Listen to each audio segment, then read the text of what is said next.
I spent 38 years raising my son to be strong, thoughtful, and fair. But the day I lost my job, he didn't offer comfort. He offered me a ride to a doctor's office I'd never heard of. They smiled, asked me what year it was, and before I could finish answering, they had already decided I was mentally unfit. Before we dive back in, let us know where you're watching from. And if this story speaks to your heart, don't forget to subscribe, because tomorrow I've got something truly special waiting just for you. My own son filed the paperwork to have me declared incompetent. He said it was for my protection, but 2 days later, my bank accounts were frozen. My house deed was in his name, and I couldn't even access my phone bill without asking his permission. No stroke, no dementia, just a tired mother who needed a moment to rest. And for that, I was erased with a pen stroke. But here's what he didn't know. I wasn't broken. I was watching, and I let him win on purpose, because what he took from me was just the surface. What I kept buried was something far more powerful, a second home, a private trust, and a plan that had been waiting for years. And when the time came, I didn't take revenge. I took everything back, quietly, legally, completely. And I left behind the most terrifying thing a greedy person can't stand, a woman they can no longer control. Let me tell you how it happened. People don't vanish all at once. They disappear in pieces. The first time I became invisible was when Daniel turned 11. He called me Mom at the breakfast table like usual, but didn't wait for me to answer. He wanted cereal, not connection, and I gave it to him. Then came the teenage years. He needed space. I gave him the master bedroom. He needed quiet. I stopped playing piano. He needed cash. I drained my savings. By the time he was 20, I was a ghost, living down the hall, cooking, folding, working 2 jobs only to be spoken to when the fridge was empty or the power flickered. Still, I stayed. They say mothers are the first to give and the last to ask, but I never even thought to ask, because asking would mean admitting I was human too. When Daniel's wife moved in, I became furniture. Vivian's harmless Clara would say to her friends, "She's background." She laughed when she said it. I didn't. I stayed quiet when she rearranged my house, when she repainted the living room in gray and removed every photo of my husband, when she corrected my grammar in front of the grandkids. They all thought I was meek, but silence isn't always weakness. Some silences are sharpened. Some are watching. What they didn't know was that I had my own door, not metaphorically, literally, a second set of keys to a place I hadn't stepped into in years, a small apartment with cracked tile, dusty windows, and a view of the old Buddhist temple downtown. I kept paying the taxes, quietly, secretly, because something in me, a very old, very tired part, knew that one day I'd need a place to disappear into. And that day began with a single envelope, folded in half, placed under my door, from the city, termination of employment. 38 years of work, and I was let go with 6 typed lines and a severance check that wouldn't cover 1 month of Daniel's iced coffee habit. I held the letter in my hand, blinking, sitting at the kitchen table like some widowed relic from a forgotten century. When I told Daniel, he barely glanced up. "You lost your job," he said. "Well, that's going to be a problem." I waited. No hug, no sympathy. Just his eyes scanning something behind me. The wall, the clock, calculations. And I remember thinking, this is it. This is the moment my usefulness expires. I was no longer a contributor. I was now a liability. And in a house like ours, liabilities get moved.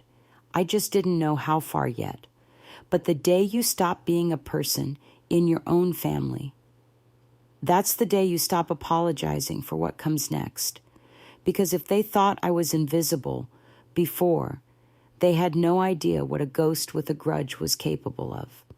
From the outside, Daniel looked like the perfect son. Private school education, college paid in full, no student debt, no weekend job. He graduated into a world that had already been softened by my hands.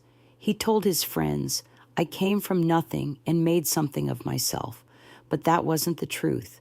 The truth was, he came from me. Every night shift I worked at the archives, every early morning bus I took to the museum, every dollar I saved while wearing the same 3 blouses to work for 7 years, that was the foundation beneath his success. And yet not once did he say, thank you. Not once did he ask, are you okay? He never even noticed that my right knee clicked every time I stood from the sofa.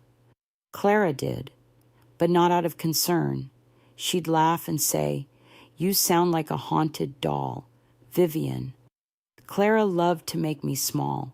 She called my hair dusty, my books outdated, my hands museum pieces, and Daniel. He would just sit there silent, sipping from the glass I washed. I let it go, because I remembered what it was like to raise a boy with pneumonia in a 1-bedroom apartment, feeding him canned soup on a heating pad when we couldn't afford electricity. But the problem with giving everything is that people start to think it was theirs all along.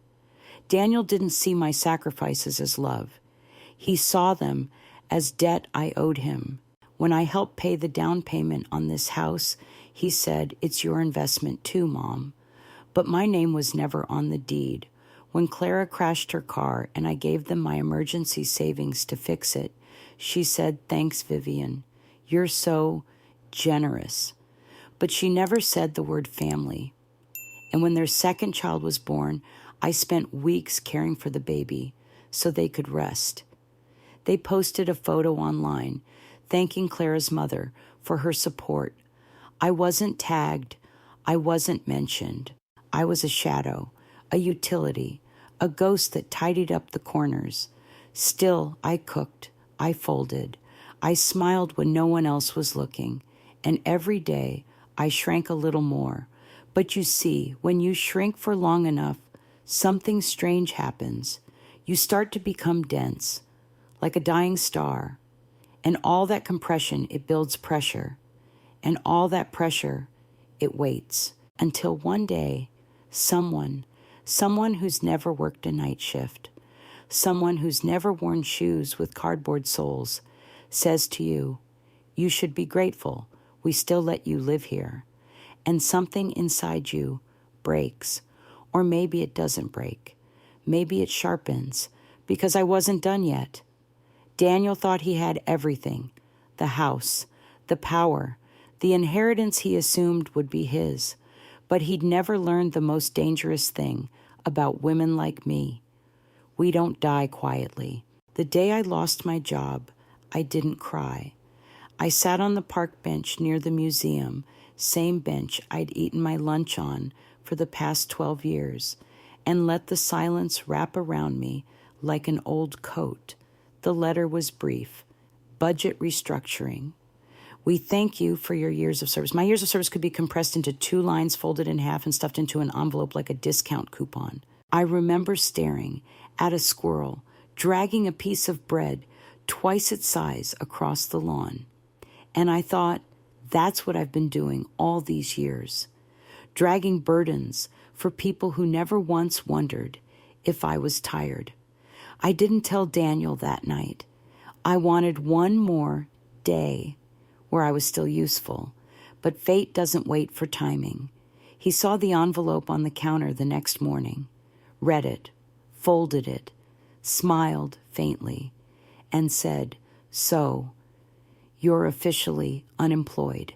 There was no concern in his voice, just the quiet gleam of someone who realized the house had shifted and he was now the only one bringing in money. His next words came quickly, too quickly. You know, maybe it's time we made things official. You're getting older, Mom. Things happen. I blinked. Official. You know, legal guardianship, just in case something goes wrong. For your safety, for your safety. I should have known then. That phrase doesn't come from love. It comes from paperwork. It's the kind of phrase people use to wrap a dagger in lace. I laughed nervously. Daniel, I'm not senile. I lost a part-time job, not my mind. He shrugged. I'm just thinking long-term. Clara and I have been talking about it. You're not getting any younger. The words rolled off his tongue like casual weather predictions. You're not getting any younger. Neither was he. But I wasn't the one treating my body like a lease. I walked away from the conversation, heart-pounding ears ringing. I knew that look in his eyes. I'd seen it before, on landlords circling rent-controlled tenants, on lawyers gutting small estates. It wasn't worry, it was strategy. And that night, I couldn't sleep. Not because I was afraid of being alone, but because I realized I already was. Clara didn't say a word to me at dinner. She passed the salt like she was handing something to a stranger in a public restroom. And Daniel, he smiled too much. The kind of smile that means something is already in motion. I was being removed from my own life. Quietly, legally, efficiently. But the worst part, the part that twisted like a thorn in my chest, they weren't doing this because I was failing. They were doing it because they thought I wouldn't fight back. They forgot that the woman who raised a child alone, worked 3 jobs, buried her dreams, and still came home with clean laundry folded in the trunk. That woman knows how to disappear and how to come back with fire. It started with a calendar invite, not one meant for me, one Daniel forgot to remove from the shared family account. Zoom call, guardianship review. Dr. S. Kwan legal consult. No title, no explanation, just that. A call scheduled between my son, his wife a doctor, and a lawyer. I stared at it on the kitchen tablet like it was an obituary. Mine. I didn't say anything. I didn't scream or storm in with righteous fury. Instead, I made tea, slowly, methodically. The kind of tea you make when you know everything is about to unravel. That evening, Daniel was unusually warm. He asked how I was feeling, if I needed anything, if I was remembering to take my supplements. He even said, "We're thinking of booking you a full wellness check. It's a new clinic, very gentle." Gentle. That's the word people use before they put a needle in your spine or a pen on your dignity. I nodded, smiled. "Sure," I said. "That sounds nice." He smiled back. The kind of smile you give someone you think you've already beaten. But what Daniel didn't know was that I'd already called the clinic. Dr. Kwan wasn't a wellness expert. She was a forensic psychologist specializing in mental capacity evaluations for legal conservatorship cases. I wasn't invited to the meeting because I was the subject of it. I wasn't being cared for. I was being erased by someone I gave birth to, fed, clothed, defended, and defended again, even when he didn't deserve it. But here's where the story turns. I didn't confront him. No. That would have given him exactly what he wanted, a scene and outburst, evidence of instability. So I sat down that night, pulled out an old leather-bound notebook, and began writing down every memory that proved I was sane, sharp, and self-aware. Dates, names, street signs, my mother's favorite hymn, the titles of the books I read last month, The name of the child I mentored through the city library's senior literacy program. I wrote with the precision of someone preparing for war, because that's what it was now. Daniel had made a mistake, not the attempt to take control. No, his real mistake was assuming I'd already surrendered. He thought old meant soft, retired meant irrelevant, that losing my job meant losing my grip. But I've seen what real dementia looks like. It doesn't come in the form of resentment, long walks at dusk, and lavender-scented tea. It comes slowly without warning, and this wasn't it. I was still here. Every thought, every breath, every fire-warmed nerve. And they were going to learn, when you tried to steal a woman's mind to take her money, you'd better pray she's not smarter than you ever gave her credit for. The clinic was pristine, too pristine. Everything smelled like artificial lavender and sterile fear. The receptionist didn't make eye contact when I checked in. She glanced at the clipboard like it already knew the outcome. Vivienne Marceau. Room 3. The doctor's office wasn't a place of healing. It was a courtroom with better lighting. Dr. Kwan sat behind a wide desk, her hands folded, politely, eyes already narrowed. The kind of eyes that weren't asking if something was wrong, only how wrong I was.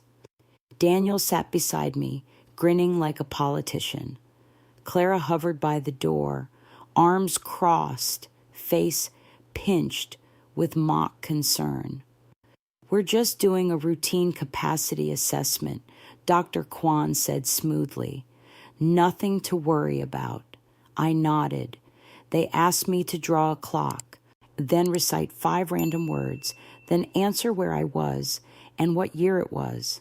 I passed every question easily, but Dr. Kwan smiled like I'd still failed.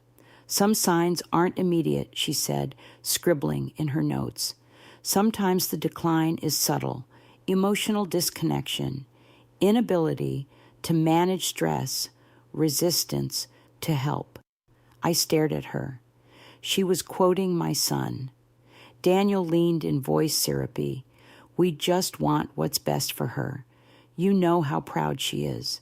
She won't admit she's struggling." There it was. The narrative proud aging woman in denial. The perfect setup. And I wasn't the main character. I was the case study. Dr. Kwan nodded. "We'll continue this over the next week. A few home visits, memory logs, observation. Just protocol. Just protocol." The words echoed like a nail tapping against a coffin lid. That evening, Daniel offered to drive me home. His hands gripped the wheel, casually, like he was driving a hearse and didn't know it. "I think this will be good for you," he said. I looked out the window, watching streetlights blur past. The same road I used to take him to school on, back when his backpack was bigger than his torso, and he'd cry if I didn't wave at every corner. Now he was taking me to a doctor to declare me legally voiceless. And the sickest part, he believed he was the hero. He probably rehearsed lines in the mirror, probably imagined the headlines, "Devoted son, steps in to protect aging mother." He wasn't protecting me. He was preparing to own me, my identity, my accounts, my house. And when he got home, he'd pour a drink, hug his wife, and talk about doing the right thing. But what he didn't realize was that I'd already made my own appointment with a lawyer, with a notary, with a very old friend from my past. Daniel thought he was the only one drawing up papers, but I'd drafted something far sharper than a guardianship form, a full reclamation, because no one walks me into the dark and locks the door behind me, not even the son I raised. The envelope arrived 3 days later. No return address. Just my name in thick ink like a warning. Inside, a stack of documents bound with a cheap plastic clip petition for temporary conservatorship, filed by Daniel Marceau. The words blurred. My breath stayed steady. My fingers didn't shake. But something inside me shifted like a bridge that finally gives after years of stress fractures. I read every line. Daniel claimed I was exhibiting erratic behavior, refusing necessary medical evaluations, and unable to manage personal finances without oversight. He even wrote that I became emotionally volatile when asked simple questions. Volatile. I hadn't raised my voice in months. I hadn't cried in front of him in years. But now I was being painted as unstable by a man who couldn't tell me what brand of toothpaste he used without checking his wife's Amazon order. And Clara, her name was everywhere. Co-signer, witness, supporting affidavit. In her written statement, she described me as increasingly forgetful, prone to mood swings, and hostile to assistance. Hostile. You mean the time I said, no, Clara. The time I asked you not to throw away my books. You called that hostility. I sat there at the kitchen table, the one I bought with my first museum paycheck, and stared at the cup of tea going cold beside me.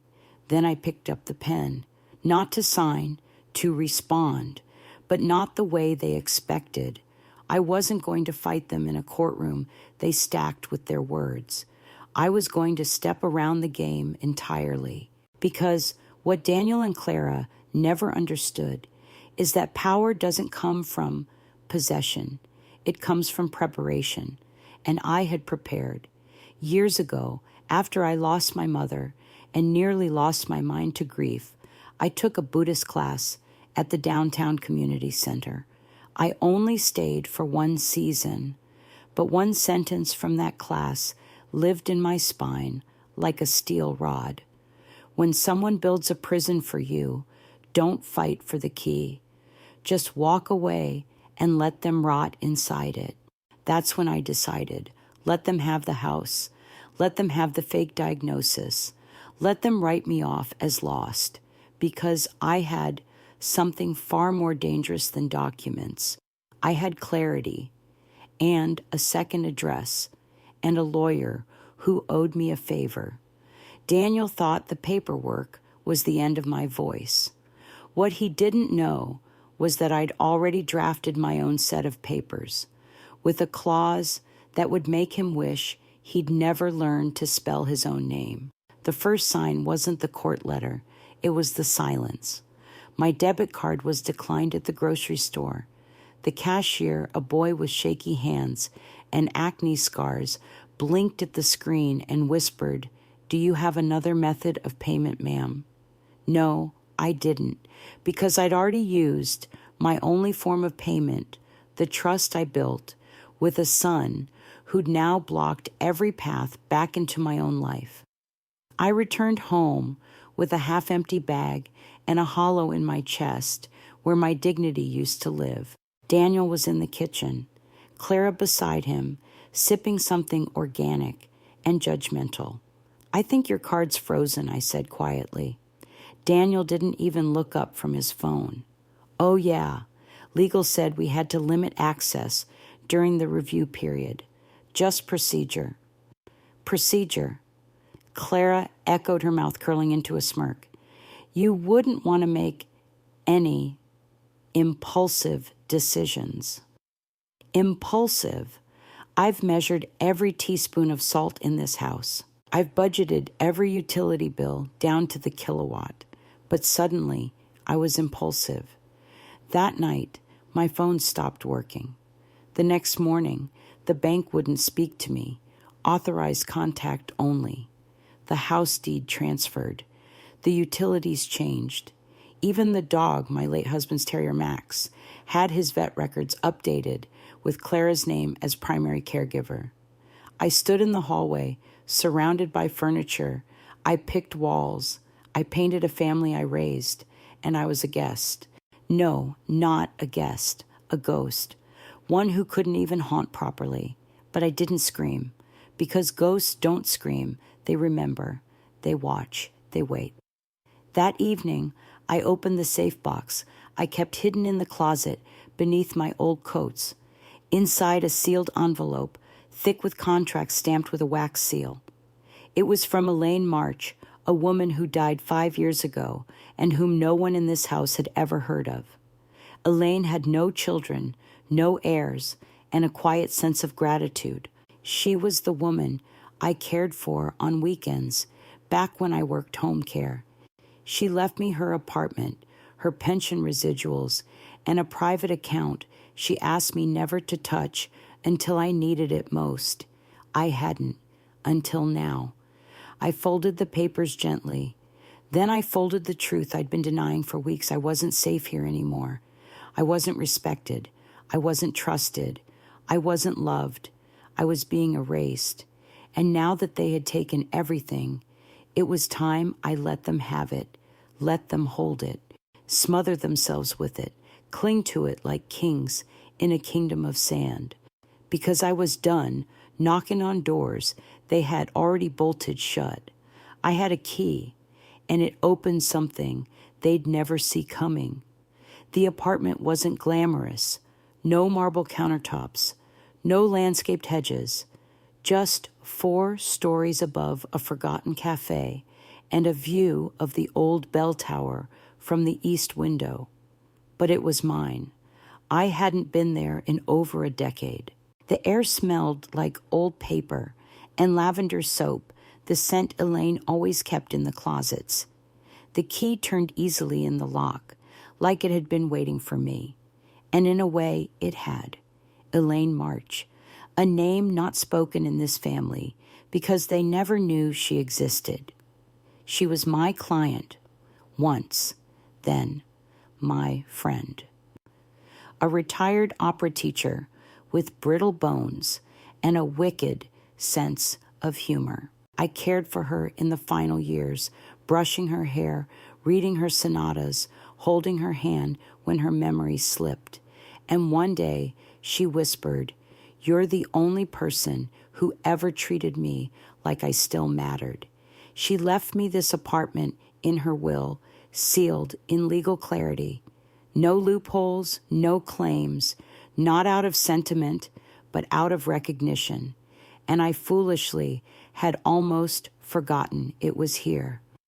I stepped inside and turned on a lamp. The glow was warm, unbothered, a quiet sanctuary tucked between the cracks of a city that had otherwise consumed me. The furniture was still covered in white sheets, like ghosts keeping watch. I sat on the small velvet couch and exhaled for what felt like the first time in years. No one here would accuse me of being forgetful. No one here would freeze my bank account or look through me at dinner or call a lawyer behind my back. In this place, I was still Vivian, not Mom, not the aging liability, not unstable, just Vivian. I opened the drawer of the nightstand and found a note Elaine had left, folded neatly beside an old rosary and a dried lavender bundle. If they ever try to take what you built, don't fight them. Let them. Then rebuild somewhere they can't reach. We don't win by proving them wrong. We win by thriving where they don't exist. A Buddhist might call that non-attachment, letting go without losing yourself. Elaine didn't study Buddhism, but she understood something sacred. Power isn't always loud. Sometimes it's in the silence where you choose yourself again. That night, I slept in a real bed, not a spare room mattress, with my name carved out of the home I paid for. And for the first time in months, I didn't dream of Daniel. I didn't wonder what he was doing or how he would justify his betrayal. I didn't need his apology. I didn't want his guilt. All I wanted was distance and a plan, because I wasn't done. Not by a long shot. This was just the eye of the storm, and what comes next wouldn't be loud. It would be surgical. I didn't go to the temple for religion. I went because I didn't know where else to go that morning. The apartment was quiet, too quiet. My tea cooled before I finished it and my thoughts started looping. What had I missed? How long had Daniel been planning this? Was I truly alone now? So I wandered through the streets like a ghost in a coat, too heavy for the season. And without meaning to, I ended up in front of the old Plum Blossom Gate, Sangha House, Zen Meditation, and Community Legal Aid. The sign was carved in weathered cedar, soft letters, firm meaning. Inside it smelled like incense and old stone, and that's where I met Sister Tian. She was nothing like the lawyers Daniel used. No suit, no clipboard, just a shaved head, kind eyes, and hands that looked like they'd pulled weeds as often as they held pens. She poured me tea without asking my name, then said gently, "You look like a woman who's had her story rewritten without permission." I didn't cry. I didn't speak. I simply handed her the conservatorship paperwork Daniel filed against me. She read it slowly, carefully, and when she looked up, her expression didn't show shock. It showed recognition. "This is more common than you think," she said. "Greed wears the face of family more often than strangers." Then she asked me just one question. "Do you want to punish him or do you want to be free?" I didn't answer right away. The silence between us felt like years. Then I said, "I don't want to carry any more weight than I already have, but I don't want him to take anything else that was never his." She nodded. "Good. Then we'll move like bamboo. Quiet, flexible, unbreakable." Sister Tian wasn't just a nun.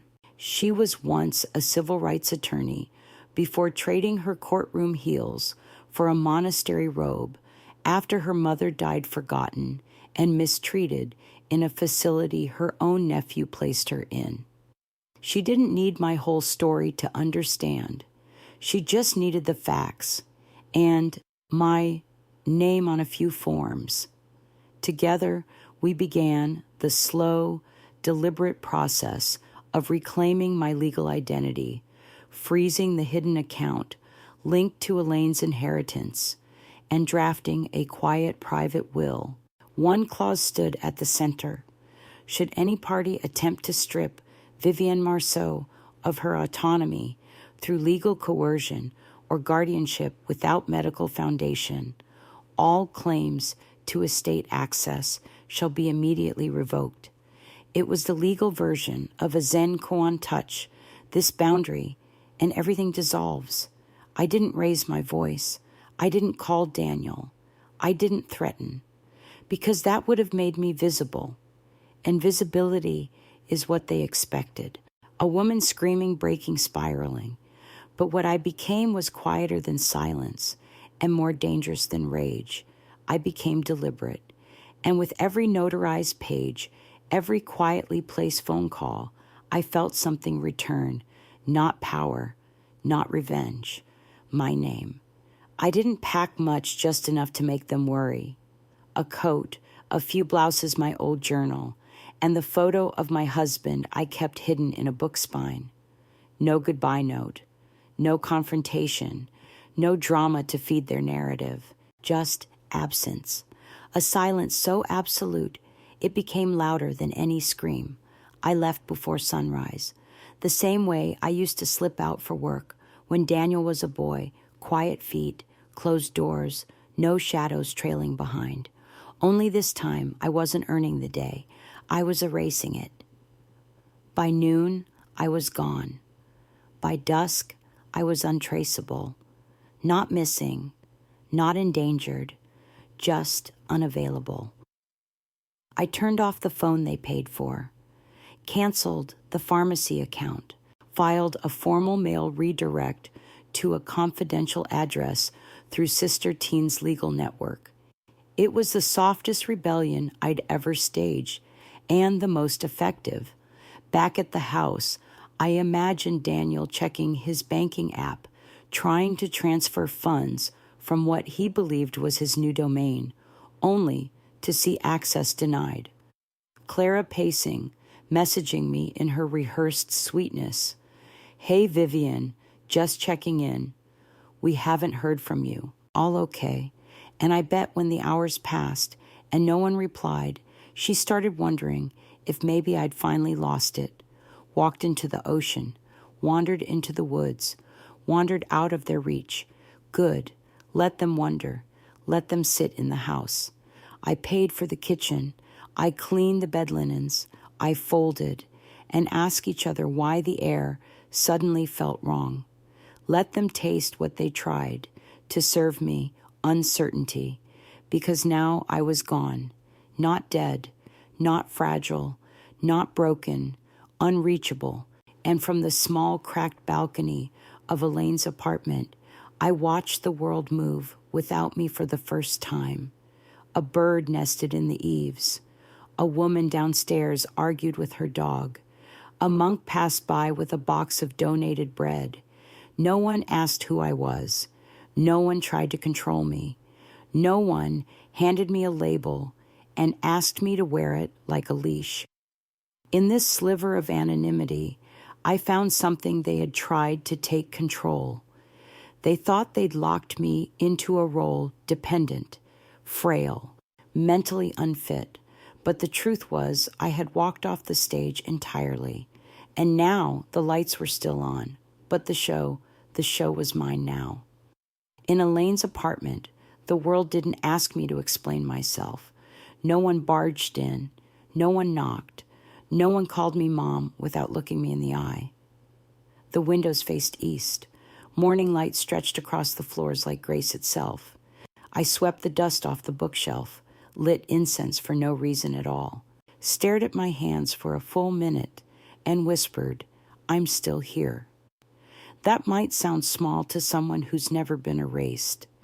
But when you've been dismissed by the people you built your world around, finding yourself whole and undisturbed is nothing short of a resurrection. I made coffee.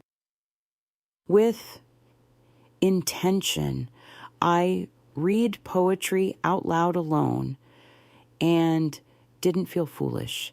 And when it rained that evening, I didn't check to see if anyone needed something from me because they didn't know where I was. They couldn't. And in that invisibility, I didn't feel lost. I felt untouchable. Stillness isn't laziness. It's defiance without a sword.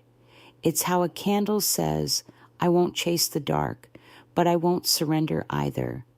Each day I breathe here, I unraveled the version of myself they tried to write into extinction. The one who asked permission, the one who stayed small to avoid conflict, the one who forgot the sound of her own voice when it wasn't filtered through guilt. And when the thoughts came, because of course they came asking, should I go back? Will they think I'm cruel? What if Daniel calls me heartless for this? I'd pour tea, sit at the window, and listen for that sound again. Stillness. Back at the house, my house though the deed no longer bore my name, the unraveling began. Not all at once. No collapse is rarely dramatic in real life. It's inconvenient. It starts with passwords not working, with credit card authorizations stalling, with bills Daniel never used to notice arriving with unfamiliar late fees. See when you build your kingdom on someone else's foundation, and that someone quietly removes the floorboards. You don't fall right away. You sink.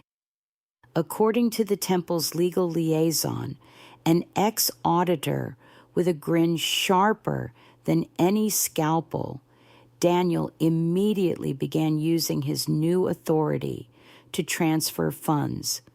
He applied for a home equity line of credit. He moved $10,000 from the joint emergency account into a crypto fund he barely understood. He bought a new entertainment system, Clara posted it to social media with the caption, "Working hard, playing harder." Success looks good, but the money didn't replenish because I was no longer feeding it. The trust account was locked, my pension redirected, every automated deposit he thought was coming and gone. And when the bank called to verify the unusual withdrawals, he panicked. He tried to call me multiple times, blocked. Then he emailed, "Mom, let's talk. We need to fix this." We. The universal language of people who only say together when they mean "you fix what I broke." Clara's lifestyle blog started featuring more affiliate links. She was selling vitamins, cookware, tarot cards. Daniel started driving Lyft part-time. The walls of entitlement don't collapse outward. They implode quietly, with a choking sound and a long silence afterward. And I watched, not gleefully, not cruelly, but like someone who had once built a home with her bare hands, only to watch the people inside set it on fire because they didn't want to ask where the water came from. This was the money trap, not mine, his. And the more he tried to control it, the tighter it coiled around him, because he thought he'd taken everything. But what he'd really done was cut off his only source of survival, and I let him.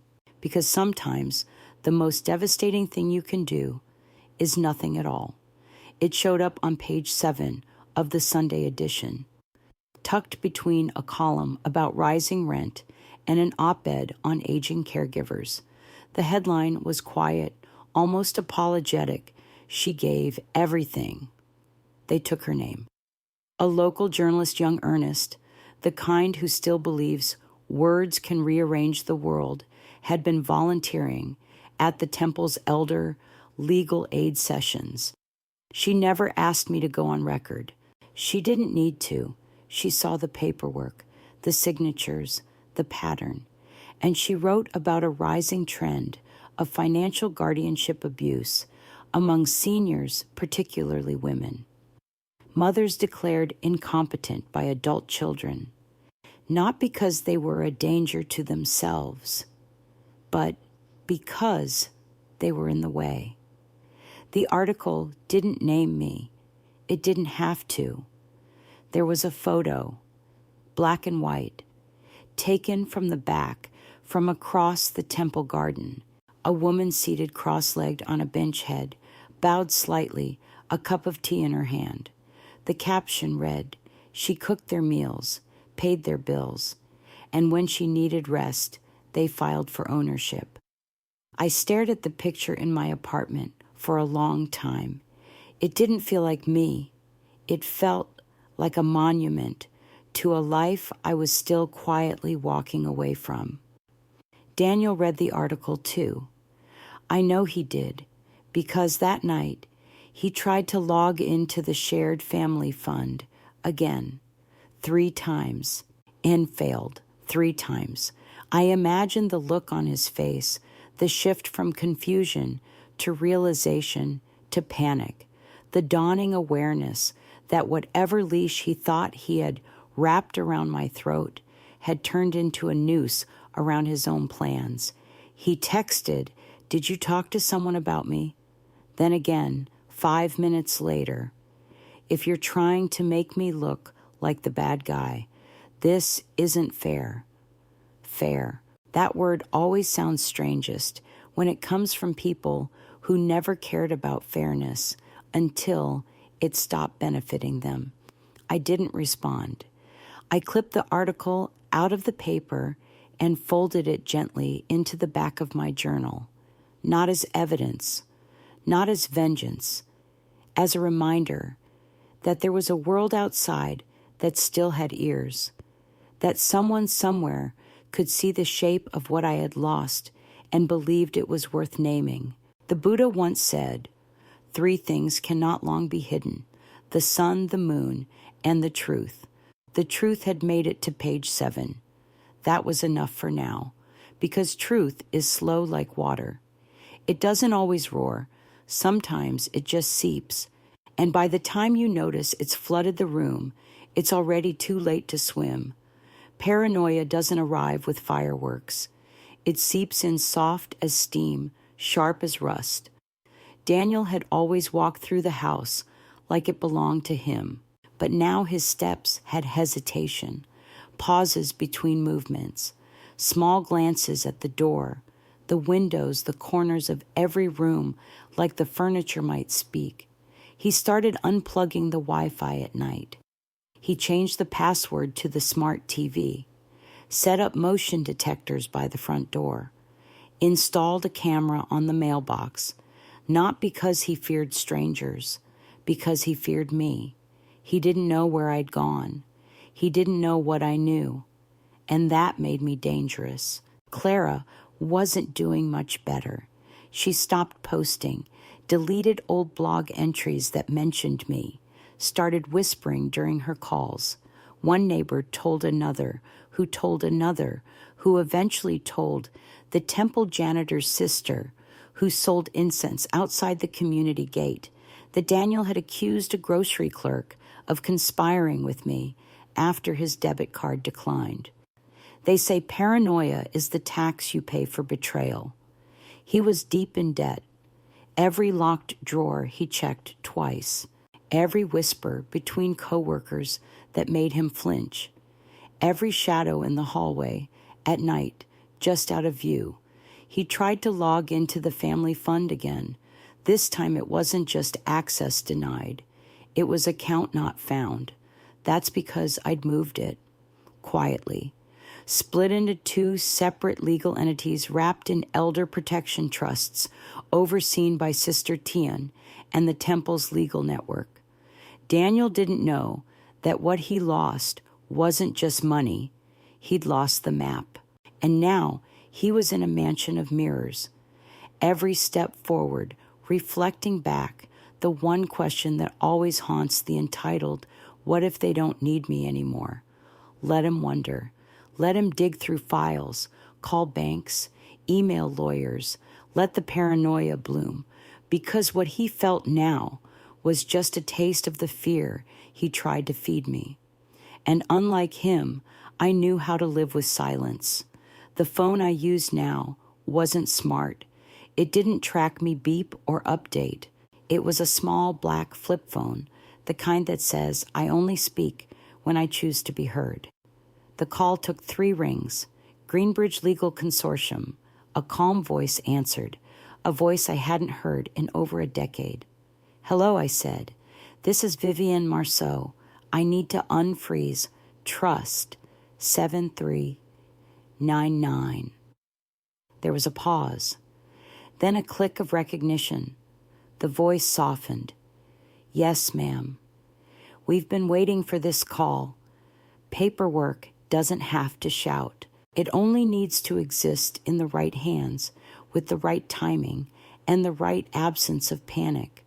What Daniel didn't know, what he would never be prepared for, was that my retreat wasn't a collapse. It was a recalibration. While he spent his nights watching the front door, I spent mine preparing documents, new living will, financial redirection, beneficiary reassignment. I didn't need to fight him in court anymore. I didn't need a gavel or a scene. I needed one signature, mine. The trust Elaine left me quietly managed, dormant for years, was about to be reactivated, not for revenge, for protection. The money wouldn't go to Daniel. It would go to a private charitable fund I created under a pseudonym, House of Ashes, named for what I left behind. A fund for older women forced out of their own homes by their own children. A fund built from my silence and his arrogance. The voice on the phone confirmed, you'll have full control within 72 hours. I didn't smile. I didn't feel triumphant. I just felt still, the kind of stillness that comes after a storm when the wreckage settles and you start to see clearly what survived. Control wasn't about power. It was about direction, and now the direction was mine again. I hung up, walked to the window, watched a couple argue on the sidewalk about where they parked the car. Life in all its ordinary noise moved on below me. But inside the war was over. The next part would be burial. Not of a body, but of an illusion. Because Daniel thought he'd won by taking everything I had. But what he never understood was, what I had was never what made me powerful. It was what I knew. And now I knew everything I needed to take it all back, quietly, legally, permanently. The envelope Daniel received didn't explode. It didn't bleed or scream or burst into flame. It simply arrived. Thick ivory stock, embossed seal, return address, Greenbridge Legal Consortium. He probably thought it was another asset transfer form, another step in formalizing his new role as king of the estate he hijacked.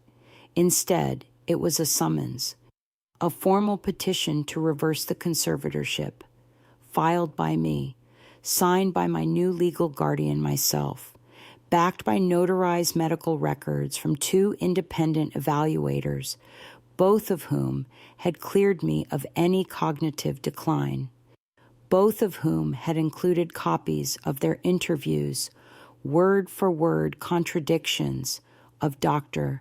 Kwan's vague, convenient diagnosis. Inside the envelope was also an affidavit mine, detailing the timeline of Daniel's actions, each move, each unauthorized transaction, each instance of coercion masquerading as concern. It didn't read like revenge. It read like a timeline of slow, calculated betrayal. And now the clock had struck its final minute. He had 14 days to respond. No extensions, no negotiations. The silence on his end lasted 3 hours.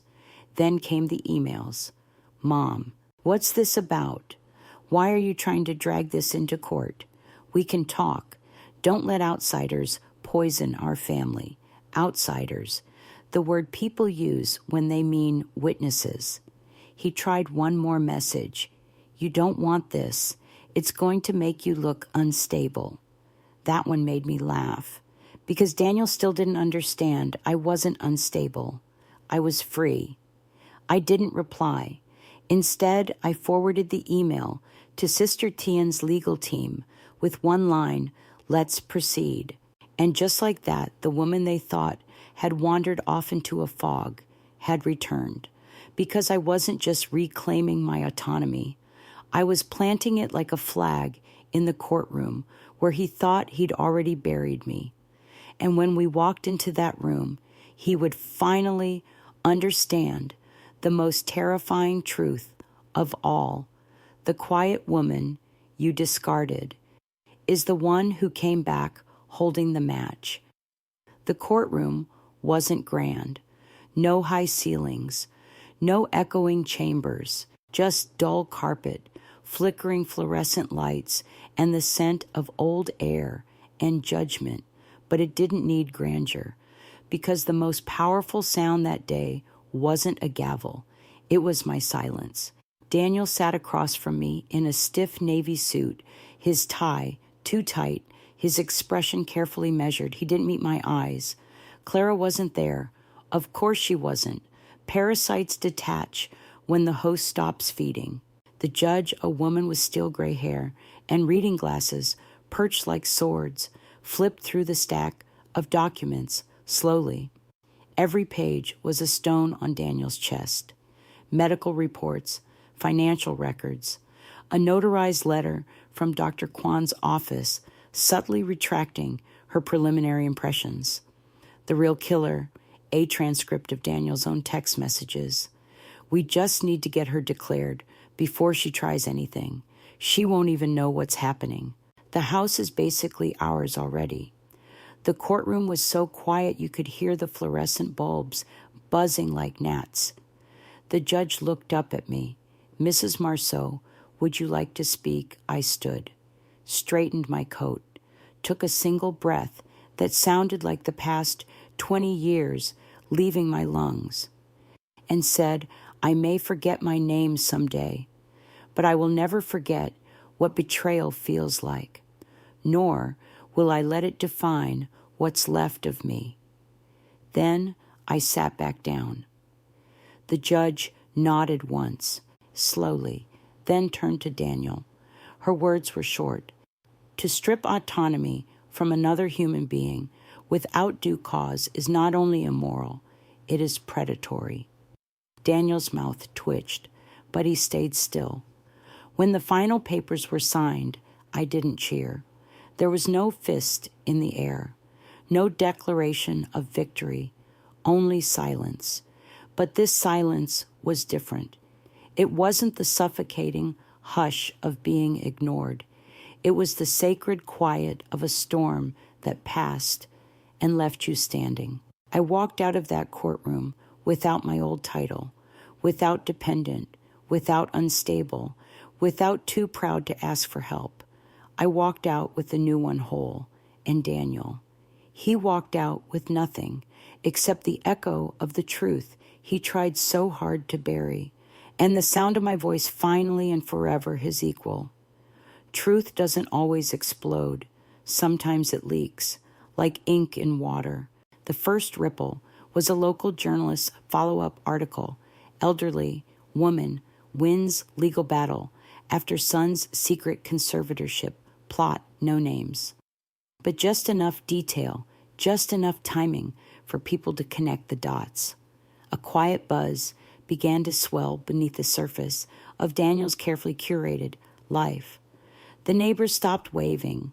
Clara's yoga studio stopped tagging her in promotional posts. And the school his children attended, well, let's just say the parent council found out more than they wanted to, because someone, not me, not my lawyer, not anyone from the temple, but someone leaked his text messages, the ones he sent about securing the inheritance before the old lady loses it.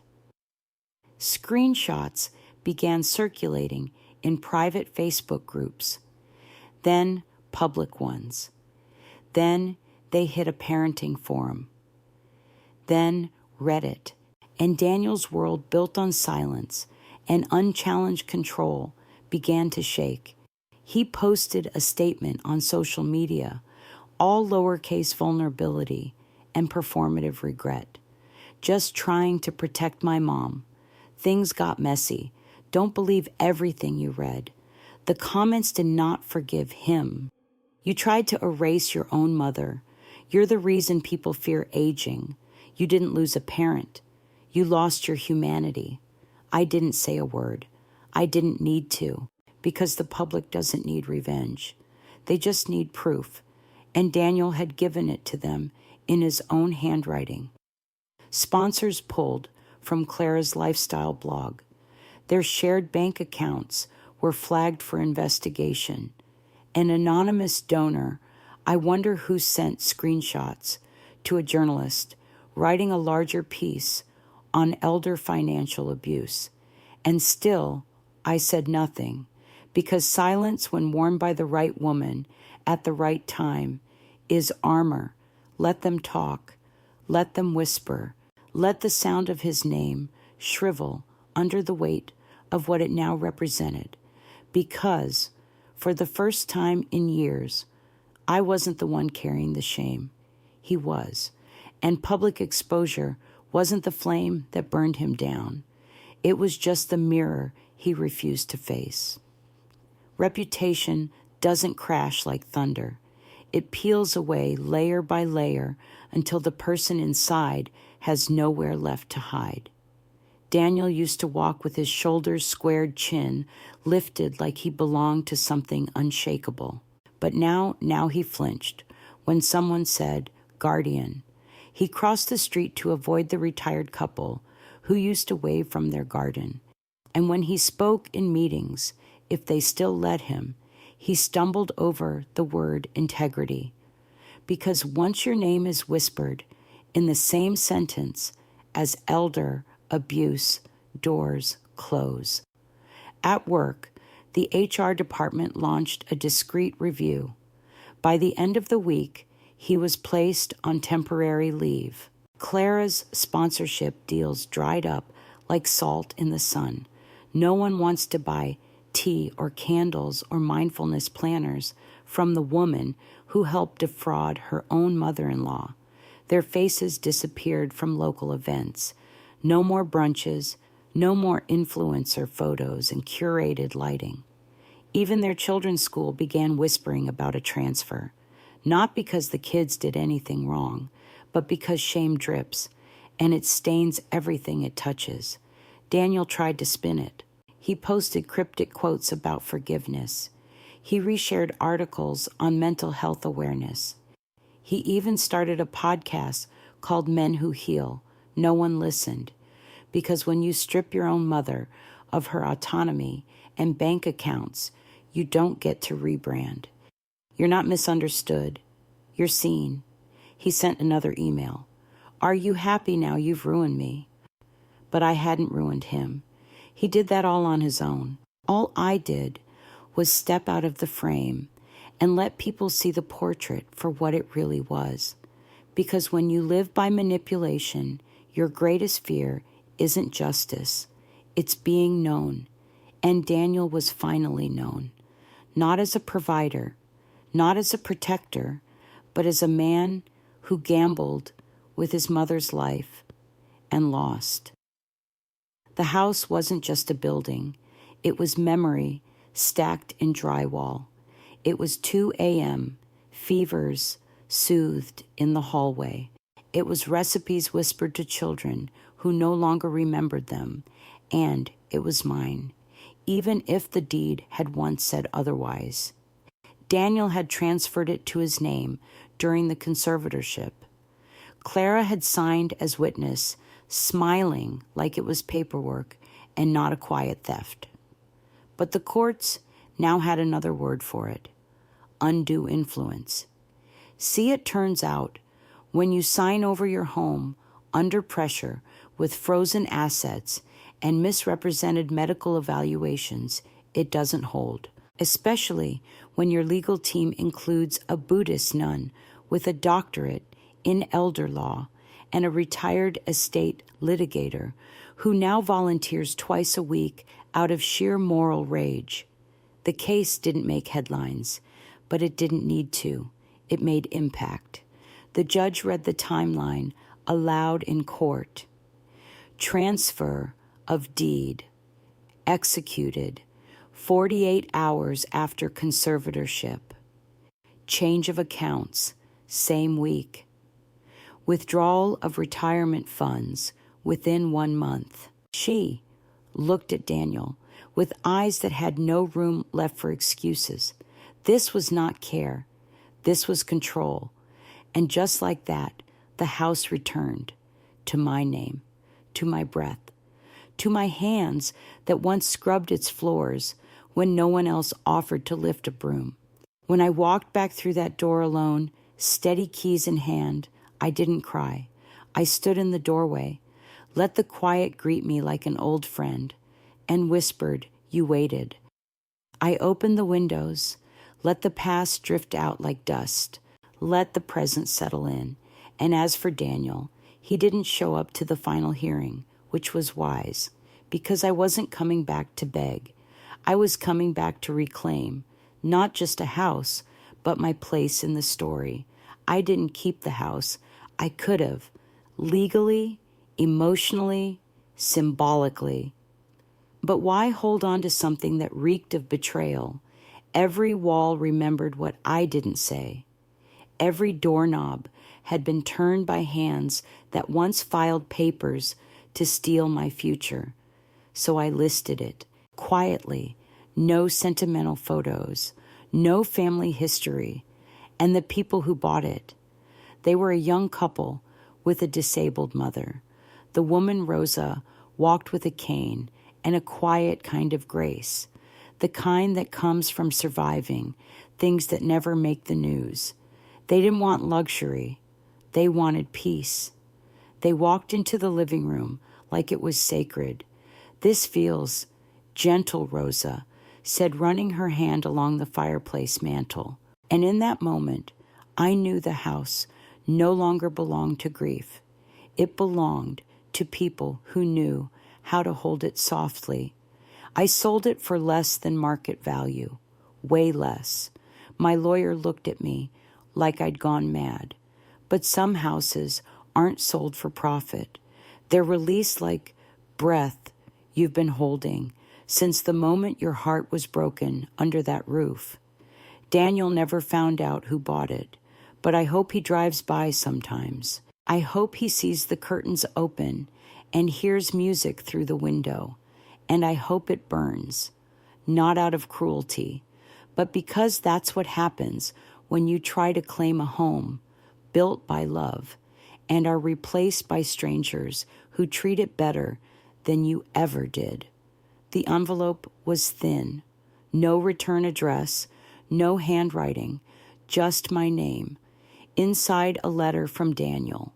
It wasn't an apology. It was a performance. Mom, I know you're angry.